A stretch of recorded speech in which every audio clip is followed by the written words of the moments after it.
In this video, we will show several examples to illustrate inductor behavior. In this first example, we have a 10 millihenry inductor and current is flowing through that inductor given by this equation. Take note that this current starts at t equals 0. So first we're asked to plot the current so that we can see how it behaves from t equals 0 and onwards. And then we're required to find the voltage and the power of the inductor after 3 seconds. So this is the plot of the current. So as you can see, the current starts high at 10 amperes and then it decays as time progresses. So we use the relationship between the voltage and the current. VL equals di dt. So this is L and this one is the derivative of the current. So that will give us this answer. Take note the voltage is negative. So that means that the current that enters the inductor is decreasing as shown by this curve.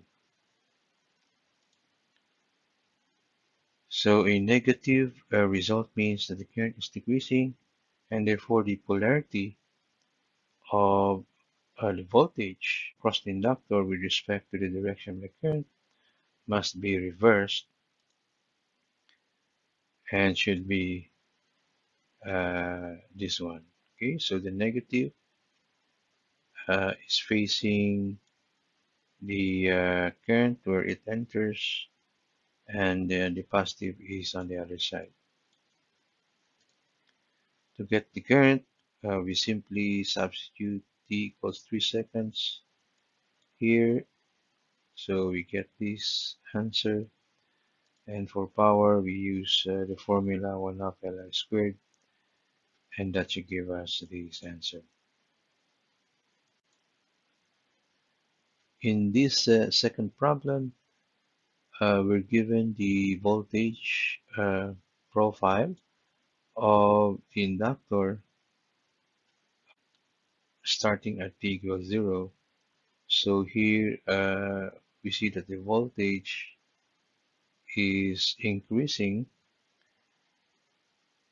and then we're required to find the current that is passing through the inductor as a function of time.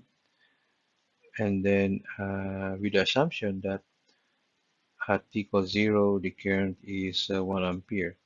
So at the beginning, the current is not 0, but has a value. So again, we use the relationship of the voltage and the current. To get the current, we use integration. So we integrate from 0 to t to get the accumulation of the current and plus the initial current so that we can get the total. So doing that will give you this. Doing the integration will give us this, and then that will give us the final answer, which is this one. So take note here, the current is also increasing. So that's consistent with our polarity of the voltage. So this is a positive. So therefore the current there should be increasing towards the positive polarity of the voltage. In this third and last example, we have a network where we have a capacitor and an inductor. And the circuit is under DC conditions. So meaning the circuit is already at steady state. And we're then asked to find the voltage across the capacitor and the current through the inductor. And also the energy stored um, in the capacitor at steady state. Here is the solution. Since the circuit is at steady state, this tells us that all voltages and currents are constants. So if the voltage is a constant across the capacitor, dVc dt should be equals to 0, and therefore the current through the capacitor is 0.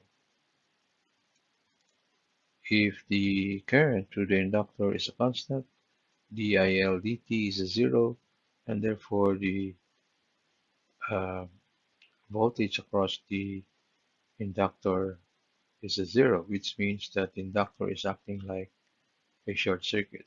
For the capacitor, since there's no current, the capacitor is acting like an open circuit. So we draw the circuit where the capacitor is an open circuit and the inductor a short circuit. We also show the current through the capacitor as 0 and the voltage across the inductor also as 0. Then we compute for the current I sub L.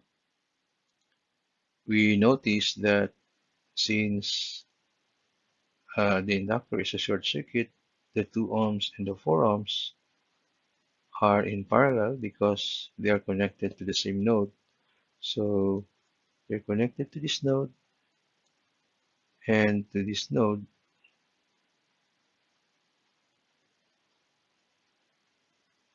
Okay, so therefore they are in parallel.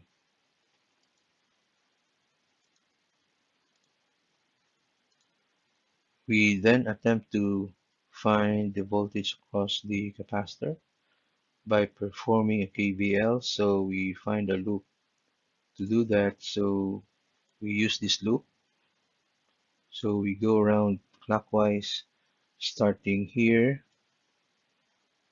So minus V sub C plus V sub L, but V sub L is 0.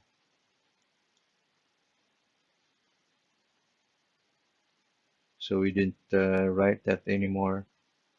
Plus or minus the voltage across the 5 ohms. So this here, this is a minus, this is a plus, based on the direction of I sub C. But I sub C is a 0 as well, so therefore we get V sub C equals 0. We could have used this loop to get the V sub C, this loop here. So here, this is the plus, this is the minus. Well, the current through the 2 and 4 ohms are given by this. Okay, so this is also 2 here because this branch here is in series with the 2 ohms. Therefore, the current through the 2 ohms is also 2 amperes. 3 minus 2, that will give us 4 or 1 ampere through the 4 ohms. So doing a KVL around this loop, okay, so this loop does not contain any current source. So here, this is a plus, this is a minus. Uh, so this is the KVL equation. So starting here, we have plus V sub C. So we didn't include anymore the voltage drop across the 5 ohms because the current there is a 0. Minus 4 times the current, 1 ampere, and then plus 2 times the current, which is also 2 amperes. Equate that to 0, and we'll also get V sub C equals to 0.